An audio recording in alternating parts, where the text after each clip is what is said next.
Na reunião de família que paguei, eles deram a todos uma camiseta personalizada. A minha dizia, a maior decepção. Eu não discuti, eu apenas sorri, peguei uma pilha de papéis, rasguei ao meio e fui embora. Uma hora depois, eles finalmente leram o que eu destruí e começaram a ligar sem parar. Eu queria poder dizer que não vi isso chegando, que me atingiu como um tapa na cara, mas, honestamente, parecia mais como a peça final de um quebra-cabeça que eu estava tentando me convencer que não existia. Eu fiquei lá segurando a camiseta, olhando para as letras pretas em negrito, como se estivessem escritas em marcador permanente no meu peito. Maior decepção. Legal. Minha irmã Sara já estava rindo. É só uma piada, Daniel. André deu, de ombros preguiçosamente do outro lado da mesa, cerveja em uma mão. Vamos, cara, você tem que admitir que é meio engraçado. Meus pais ficaram em silêncio no começo. Então minha mãe soltou uma risadinha leve, como se alguém tivesse contado uma piada um pouco inapropriada em uma reunião de amigos. Meu pai balançou a cabeça, sorrindo como se eu tivesse tropeçado na calçada. Eu balancei a cabeça uma vez e depois mais devagar. Certo, engraçado. Eu dobrei a camisa cuidadosamente e coloquei na beirada do meu prato. Ninguém percebeu que minhas mãos estavam tremendo levemente, ou se notaram, eles não se importaram. Eu não sei o que eu esperava. Eu paguei por todo esse local de reunião. Comida, viagem. Eu até paguei pelas camisas combinando, essa é a piada, não é? Eles usaram meu cartão para imprimir aquela etiqueta. A piada hilária. Eu passei meses organizando esse fim de semana. Reservei a velha casa no lago que eles costumavam delirar de paixão, esperando tolamente que talvez a nostalgia suavizasse as coisas. Talvez eu finalmente me sentisse parte de algo novamente. Em vez disso, eu recebi uma confirmação impressa do meu lugar na família. E a pior parte? Eu nem senti raiva, só cansaço. Cansaço do tipo que afunda nos ossos e se acomoda ali como cimento. Empurrei minha cadeira para trás. Sorri, volto já. Subi as escadas para o quarto de hóspedes. Meu quarto tecnicamente, já que aluguei a propriedade inteira. E abri minha bolsa. A pasta estava exatamente onde eu a deixei. Grossa, deliciosa. Esperei. Eu tinha impresso os papéis em pergaminho. Especial. Algo que parecia significativo para segurar. Algo que eles pudessem guardar. Eu até pensei em trazer champanhe para acompanhar o anúncio. Em vez disso, voltei para a sala de jantar e parei logo atrás da minha cadeira vazia. Ninguém olhou para cima. Eles estavam muito ocupados, posando para uma selfie em grupo com suas camisas novas. Timing perfeito. Tirei a pasta, deslizei os papéis de dentro e, sem dizer uma única palavra, comecei a rasgá-los ao meio, lentamente, deliberadamente, página por página. Sara virou primeiro. Espere, o que é isso? André franziu a testa. Cara, isso é um contrato? Eu não respondi. Meu pai ficou no meio do caminho. Daniel. Coloquei os papéis rasgados na frente do meu prato vazio, sorri novamente, mais forte dessa vez. Aproveitem as camisas. Então eu saí, sem gritar, sem bater portas, apenas passos contra o velho piso de madeira, o rangido da porta de tela atrás de mim e o ar frio da noite pressionando contra minha pele como alívio. Eu nem peguei minha jaqueta. Eu não precisava dela. Eu estava na metade do caminho para o carro quando a primeira ligação chegou. Então uma segunda, então mais 3 como uma maldita rachadura aberta. Eu não atendi, ainda não. Deixei eles lerem o que eu destruí primeiro, deixei eles sentirem isso. Eu sentei no meu carro por 10 minutos antes mesmo de girar a chave, apenas olhando para minhas mãos no volante. Ainda calmo, ainda muito calmo, como se meu corpo não tivesse percebido o que tinha acabado de acontecer. Eles riram. Essa parte continuou girando na minha cabeça. Minha mãe, meus irmãos, até meu pai, como se fosse tudo tão inofensivo, como me chamar de sua maior decepção. Era apenas mais uma pequena brincadeira fofa de família, lá em cima com os cartões. De Natal de Sara e as piadas de André sobre eu ser solteiro. Mas não era inofensivo e não era algo novo. Eu poderia voltar um pouco a algumas memórias na minha cabeça.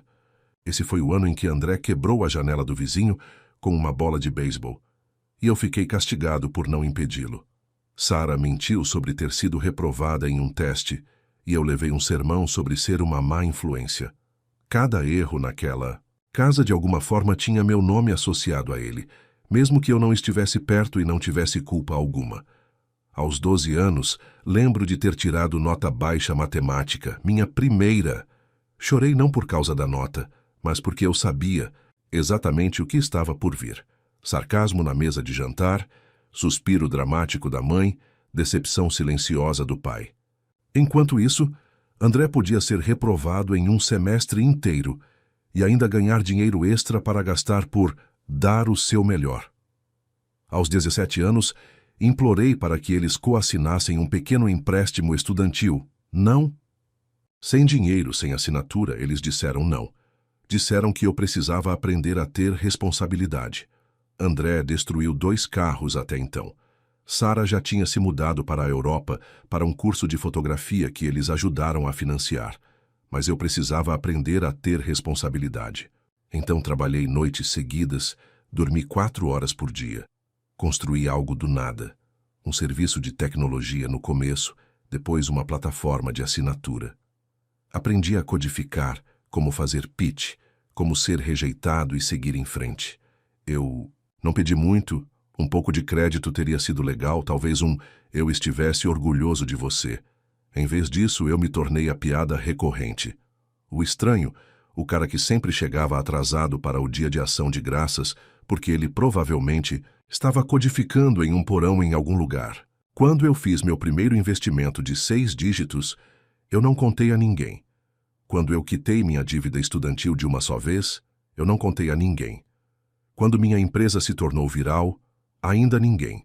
Parecia que se eu contasse a eles, eles apenas encontrariam uma maneira de distorcer isso. Transformaria em outra piada ou pior, levaria o crédito por isso. Então eu fiquei quieto. Mas eu assisti. Assisti Sara dar festas em apartamentos que eu sabia que ela não poderia pagar com seu salário. Assisti André postar no Instagram sobre saúde mental, apenas para me enviar mensagens diretas pedindo dinheiro 2 dias depois. Vi meus pais lutando com a hipoteca, mas ainda saindo por cruzeiros de aniversário, e comecei a ajudar silenciosamente. Uma doação anônima aqui, uma transferência não rastreável ali, porque apesar de tudo, eu ainda queria acreditar na família. Pensei que talvez se eu desse o suficiente, eles finalmente me veriam. Essa fantasia se despedaçou no Natal passado. Me ofereci para levar todos para um chalé de esqui que aluguei. Minha mãe me disse para economizar meu dinheiro e então postou um status sobre como Sara o surpreendeu com uma férias financiadas pela família. Foi quando decidi não mais ficar nos bastidores. A reunião que acabei de deixar, que deveria ser minha revelação real. Eu tinha tudo planejado. Uma carta autenticada presenteando meus pais com uma aposentadoria antecipada, sua hipoteca limpa, um acordo de entrada para Sara e seus filhos, um novo começo em um distrito escolar melhor, um fundo de alívio da dívida, para André mais uma indicação de emprego opcional, se ele quisesse começar do zero. Cada documento foi assinado, lacrado, impresso em papel de linho grosso. Eu até escolhi pastas azul marinho para combinar com a decoração de mesa. Foi até onde eu fui. Eu queria que fosse lindo, memorável. Imaginei o olhar no rosto da minha mãe quando ela leu a carta. As lágrimas, o orgulho, a lenta percepção de que o filho que ela uma vez chamou de sem rumo tinha construído algo grande o suficiente para dar a eles uma segunda chance. Imaginei meu pai de pé sem palavras apertando minha mão. Imaginei Sara dizendo, eu estava errada sobre você, dizendo, droga, mano, eu não tinha ideia. Imaginei tantas coisas. O que eu consegui foi uma piada estampada em uma camiseta. E eu sei o que você está pensando. Talvez eles não tivessem feito por mal. Quero dizer, talvez fosse apenas mau humor. Talvez eles teriam reagido de forma diferente, se eu tivesse contado a eles primeiro. Mas aqui está a coisa, eles sabiam. Em algum nível, eles sempre souberam. Eles viram o carro que eu dirigi, as roupas que eu vesti, a maneira como as pessoas reagiam quando eu mencionava o nome da minha empresa. Minha mãe uma vez perguntou se eu estava bem financeiramente, mas daquela maneira cuidadosa e ensaiada que as pessoas fazem quando estão pescando uma confirmação, sem querer parecer impressionadas. Elas simplesmente não se importavam, ou pior, Elas se importavam e odiavam o que isso dizia sobre elas. Então elas riam, porque era mais fácil me manter na caixa da decepção do que admitir que eles poderiam estar errados sobre mim. E agora, eles iriam descobrir o que eu tinha naqueles papéis.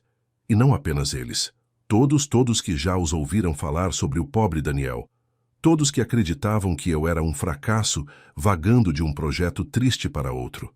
Eles iriam ver a verdade, mas não antes que as coisas piorassem, porque eu nem tinha visto as mensagens ainda, as que eles já estavam enviando, as mentiras que eles já estavam contando, a história que eles estavam elaborando antes que eu pudesse abrir minha boca.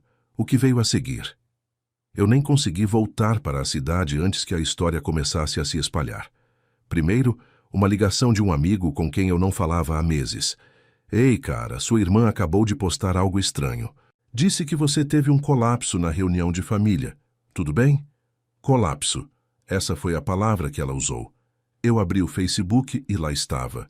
Uma foto da mesa mais cedo naquela noite, camisas dispostas, taças de vinho cheias, um bolo no centro, com uma legenda que dizia: algumas pessoas simplesmente não conseguem lidar com ser parte de uma família. Nós ainda te amamos mesmo quando você se auto-sabota. Sem nomes, sem detalhes, mas estava claro a quem ela se referia. Os comentários estavam cheios de simpatia vaga e interpretações enigmáticas. Sinto muito, garoto. Você merece paz. Você fez o seu melhor. Algumas pessoas são apenas tóxicas, família é complicada, enviar abraços. Isso já teria sido ruim o suficiente. Então veio o chat em grupo, pings, capturas de tela, mensagens encaminhadas de primos. Minha tia perguntou se eu estava bem. Disse que minha mãe ligou para ela chorando, disse que eu tinha feito birra e destruído documentos legais em algum tipo de episódio maníaco. André me mandou mensagem diretamente. Você precisa seriamente de ajuda, cara. Você envergonhou todo mundo. Nós tentamos te incluir e você tornou isso estranho. Muito elegante me incluir, certo? Eu não respondi. Apenas encaminhei os documentos originais para meu advogado. Pedi para ele registrar o horário do e-mail e enviar cópia para minha assistente. Ela respondeu 5 minutos depois. Você gostaria que eu movesse o recurso da Forbes para este fim de semana? Eu posso adicionar as páginas digitalizadas de volta. Sim. Isso porque aqui está a coisa. Eu tinha opções. Eu tinha evidências. Eu tinha recibos. Eles tinham uma história, uma fraca. Mas quanto mais alto eles contavam, mais perigoso tornou-se. Se há uma coisa que minha família sabe fazer, é reescrever a história rapidamente. E desta vez, eu não iria deixá-los escapar. Impunes. Eu os deixei moldar minha narrativa por muito tempo. Agora era minha vez. Comecei compartilhando o link da Forbes discretamente. Sem tag, sem comentários, apenas o artigo. O fundador oprimido que secretamente financiou a vida de sua família por uma década e então cortou laços. Dentro havia fotos dos documentos digitalizados, assinados, datados, os mesmos que eu rasguei na reunião. O artigo mencionou a avaliação da empresa acima de 30 milhões e as doações anônimas rastreadas até mim. Mencionou os pagamentos da hipoteca, os fundos da faculdade que criei discretamente em uma conta Shell. Mencionou o subsídio de mentoria em tecnologia que lancei há 6 meses para pessoas que foram descartadas por suas próprias famílias e mencionou brevemente, mas claramente, por que fui embora, não com amargura, com clareza. Em poucas horas, minha caixa de entrada explodiu. Primeiro foram os parabéns, depois as desculpas, depois o pânico. Uma mensagem de voz de Sara. Por que você tornaria público? Você está nos humilhando. Uma mensagem de texto de André. Uau! Muito maduro. Espero que você se sinta bem. Por arruinar a família. Agora o nome da minha mãe. Precisamos conversar. Você entendeu mal a piada. Estávamos apenas nos divertindo. Entendeu mal uma piada? Foi quase engraçado o jeito que eles estavam dobrando a aposta. Mas ainda não acabou não, porque a história estava ganhando força e os holofotes que eu nunca quis estavam prestes a ficar muito mais brilhantes. Um canal do YouTube o pegou, depois um podcast, depois um pequeno documentário. Os comentários inundaram. As pessoas escolheram lados, mas principalmente me escolheram, porque as pessoas reconhecem a humilhação quando a veem, especialmente quando ela sorri e se autodenomina família. André tentou me retrucar online, postou um discurso sobre eu ser instável, disse que eu estava distorcendo os fatos. Alguém respondeu com uma captura de tela do contrato que eu tinha escrito para ele, anotado com datas. Outra pessoa encontrou um tweet antigo onde Sara brincava sobre ser a criança de ouro. Não é tão engraçado agora. Um influenciador de tecnologia que eu nem conhecia compartilhou o artigo da Forbes com a legenda: que isso sirva de lembrete. Nem toda ovelha negra está perdida. Algumas simplesmente acabaram com lobos e suéteres. Eles pensavam que poderiam me difamar, me desacreditar, me fazer parecer o problema. Em vez disso, eles acabaram expostos. E ainda assim, eu não disse uma palavra publicamente, nem uma vez, porque eu não precisava. Eu tinha algo melhor do que uma refutação. Eu tinha recibos e agora eu tinha o mundo assistindo. Você pensaria que depois do artigo, depois das mensagens, depois do desvendamento público de sua história favorita, eles recuariam. Mas eles não recuaram. Eles dobraram a aposta. André postou um longo tópico sobre como eu estava exagerando por simpatia. Ele disse que eu tinha um histórico de ser dramático.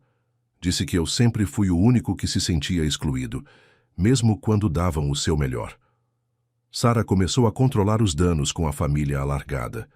Ela disse-lhes que eu não estava bem, que o dinheiro tinha subido à minha cabeça, que eu tinha cortado relações não por causa de uma camisa, mas porque eu estava sempre à procura de uma razão para ir embora.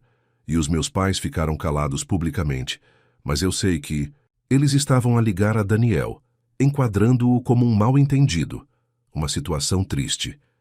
Ele simplesmente levou as coisas para o lado errado. Eu vi-os tentar reconstruir a sua versão da história, mas desta vez não estava a colar porque as pessoas com quem eles estavam conversando, muitos deles já tinham me procurado discretamente. Uma prima que disse que sempre notou como eu era, tratado de forma diferente. Uma antiga vizinha que se lembrava de ouvir minha mãe me chamar de retardatário enquanto se gabava do estágio de André em uma empresa da qual eu agora era dono de participação acionária. A parte que mais me atingiu não foi a manipulação deles, foi a percepção de que passei tanto tempo esperando que eles mudassem, eu não percebi o quanto eu tinha. Eu não era mais a criança tentando ganhar um lugar na mesa deles. Eu tinha minha própria mesa agora. E o silêncio que se seguiu a essa percepção foi a primeira vez que senti paz em anos. Eles enviaram uma carta. Não era um pedido de desculpas, não realmente, apenas um texto cuidadosamente redigido. Ainda somos sua família, e nós te amamos e esperamos que você possa superar isso. Superar isso como se fosse uma fase, como eu fiquei ofendido e fui embora furioso e precisei voltar quando me acalmei. Não respondi. Uma semana depois, eles enviaram outra. Esta foi mais longa, mais emocional. Falaram sobre as coisas que fizeram por mim quando eu era mais jovem. Refeições, montaram um teto sobre minha cabeça. Como se isso compensasse tudo. Eles nunca mencionaram o dinheiro ou os anos de piadas, ou o quão rápido eles foram para me difamar quando eu finalmente disse não. Então, do nada, André postou uma foto antiga nossa de quando éramos crianças com a legenda: "Sinto falta do meu irmão, ainda o amo, sempre amarei." Fui marcado. Muitas pessoas queriam uma resposta, mas as únicas pessoas a quem eu devia alguma coisa eram aquelas que estavam lá quando eu não tinha nada, e nenhuma dessas pessoas estava usando camisetas combinando. Então eu fiquei quieto, e naquele silêncio as coisas continuaram mudando. Marido de Sara deixou ela. Ela estava se inclinando fortemente para a narrativa de que eram vítimas da cultura do cancelamento, e ele não estava aceitando. Ele levou as crianças e foi morar com a irmã. Eu descobri por outra pessoa, pois Sara não me contou. André perdeu uma palestra em algum pequeno evento para o qual ele se inscreveu. Aparentemente, alguém havia enviado ao organizador o artigo completo, junto com um comentário que ele fez em um podcast antigo, sobre como seu irmão nunca conseguia terminar nada que ele começava. Meus pais tentaram refinanciar sua casa, mas não conseguiram. Um amigo meu que trabalha com finanças disse: o banco viu instabilidade. Não foi minha culpa, não diretamente, mas parei a transferência mensal. E comecei a viver minha vida, não por vingança, apenas finalmente, livremente. Viajei sem verificar meu telefone a cada poucas horas. Tomei decisões sem me perguntar se eles finalmente ficariam orgulhosos. Construí coisas porque queria, não porque estava tentando provar alguma coisa. E uma noite, um tempo depois, recebi uma mensagem de alguém que não reconheci, apenas uma linha. Obrigado por mostrar a pessoas como eu que não há problema em ir embora. Talvez isso tenha me afetado, não porque eu precisasse do elogio, mas porque me lembrou que ir embora não era egoísmo, era sobrevivência necessária, não despeito. Eu nunca fiquei bravo. Eles não me amavam do jeito que eu queria. Eu estava bravo porque eles fingiam que amavam, enquanto me derrubavam toda vez que eu me endireitava. Naquela noite eu abri uma caixa da qual eu tinha esquecido. Ela tinha cópias dos documentos originais, os que eu rasguei. Passei minha mão sobre o papel grosso, de cor creme, ainda afiado nas bordas, onde eu rasguei o primeiro conjunto. Não. Parecia perda, não mais, parecia um encerramento. Eu não sei onde eles estão agora. Agora eu não verifico. Às vezes as pessoas me enviam atualizações, mas eu as apago antes de terminar de ler. Eu não preciso saber. Não porque eu não me importo, mas porque a versão de mim que precisava da aprovação deles não mora mais aqui. Ele se foi, e não. Vai voltar a atualização 2 anos depois. Já faz um tempo. Fui convidado para um casamento recentemente. Não sou da família, um amigo, um dos poucos que viu o pior e ficou. Na recepção, alguém me apresentou a sua prima. Ela sorriu, apertou minha mão e disse: Espere, você é o cara da camiseta? Eu ri, na verdade ri. Sim, eu disse, eu sou. Ela me disse que cortou relações com os próprios pais ano passado. Disse que minha história deu a ela o empurrão que ela precisava. Eu não sabia o que dizer, eu ainda não sei, mas por muito tempo eu pensei que ir embora significava perder, desistir, se render. Acontece que foi a primeira vez que me defendi. Às vezes me pergunto se eles ainda falam sobre mim, se eles contam a história de forma diferente agora. Se eles sentem minha falta, ou apenas sentem falta de quem eles podiam controlar. Eu não entrei em contato e eles também não o fizeram há muito tempo. Talvez isso diga tudo. Você acha que fui longe demais ou não o suficiente? Deixe-me saber nos comentários se você quiser mais histórias como esta. E de 0 a 10, qual a sua nota para essa história? Quero muito saber. Se você gostou do vídeo, já clica em gostei e não se esquece de se inscrever no canal. Assim você não perde nenhuma história emocionante que postamos diariamente aqui no canal. Um beijo e até breve!